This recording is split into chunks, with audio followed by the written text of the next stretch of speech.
तो जय हिंद दोस्तों, स्वागत है आपका हमारी चैनल एसएससी जीडी अपडेट्स में। तो एसएससी जीडी 2025 का जो मेडिकल होने वाला है उसके लिए इम्पॉर्टेंट नोटिफिकेशन आ चुकी है।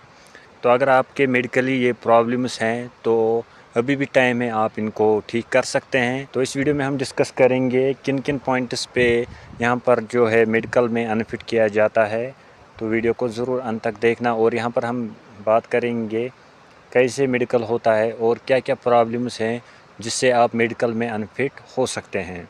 तो वीडियो को पूरा अंत तक ज़रूर देखना और हमारे चैनल पे अगर नए हो तो चैनल को सब्सक्राइब ज़रूर कर लेना। साथ ही में जो बेल आइकन है उसको ऑल पे सेट रखना ताकि आपको एसएससी जीडी के लिए सारी जानकारी आपको मिलती रहे। तो चलिए हम इस वीडियो को शुरू करते हैं। तो सबसे पहले आप यहाँ पर ऑफिशियल नोटिफिकेशन देख सकते हो, government of India, ministry of home affair. यहाँ पर आप देख सकते हो guidelines for recruitment medical examination in central armed police forces and Assam rifles. ये आप ऑफिशियल नोटिफिकेशन देख सकते हो गवर्नमेंट ऑफ इंडिया की। अगर हम पहली बात करेंगे, यहाँ पर जो फिज़िकल और मेडिकल है वो आपका एक ही साथ में होगा। तो जो पिछले साल हुआ था वो भी इस साल भी होगा, फिज़िकल और मेडिकल आपका एक ही साथ होगा। तो अब हम यहाँ पर बात करेंगे जो नोटिफिकेशन में पॉइंट्स बताए गए हैं कि आप मेडिकल में अनफिट हो सकते हैं, तो वो क्या क्या है। तो मैं यहाँ पर आपको नोटिफिकेशन दिखाता हूँ।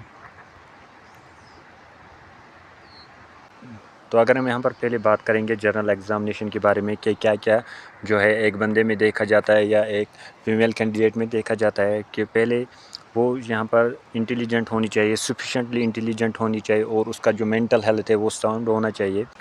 अगर हम बात करेंगे यहाँ पर हेयरिंग की, आपको हेयरिंग अच्छी होनी चाहिए और यहाँ पर आपको विजन अच्छा होना चाहिए। यहाँ पर आपको ग्लैंडुलर स्वेलिंग नहीं होनी चाहिए। चेस्ट में कोई हड्डी होती है किसी के में, तो चेस्ट में हड्डी नहीं होनी चाहिए या कोई भी डिजीज़ हो। यहाँ पर आप देख सकते हो कोई फ्रैक्चर नहीं, बोन में नहीं होना चाहिए।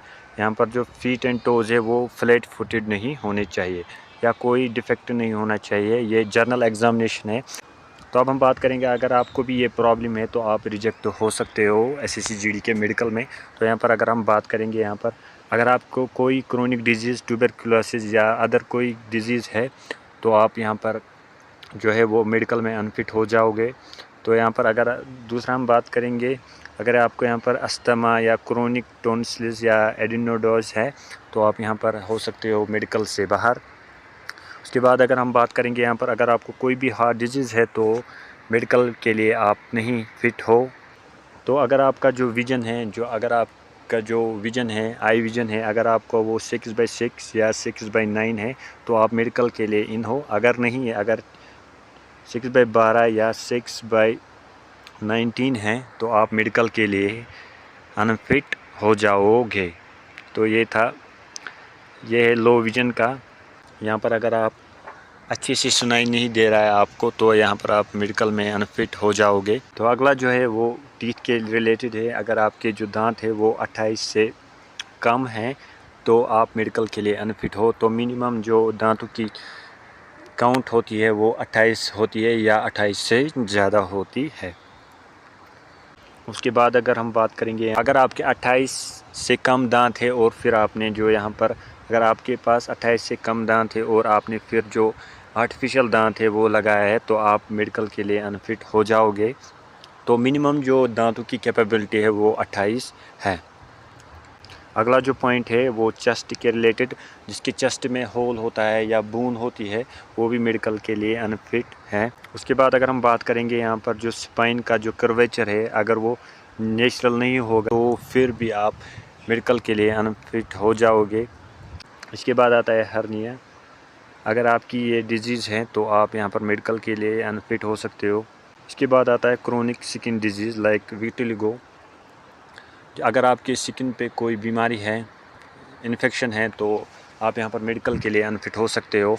मगर अगर आपका विटिलिगो है 1 या 2 जगह पे है तो आप ठीक हो, मगर पूरी बॉडी पे नहीं होना चाहिए, तो उससे दिक्कत हो सकती है, मेडिकल से आपको बाहर किया जाएगा।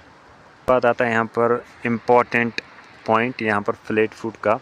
अगर आपका जो फुट है वो फ्लैट है तो आप यहाँ पर मेडिकल के लिए आउट हो जाओगे। तो अब हम बात करेंगे यहाँ पर जो मेडिकल एग्ज़ामिनेशन है वो कैसे होता है। तो वो 2 स्टेप्स में होता है। तो पहले स्टेप में आपसे क्या कराया जाता है, पहले आपका यहाँ पर आइज़ एंड विजन टेस्ट जो मैंने आपको बताया अभी 6/9 है तो आप इजीली क्वालिफाई कर जाओगे। अगर आपका 6/12 या 6/18 है तो आप मेडिकल के लिए आउट हो।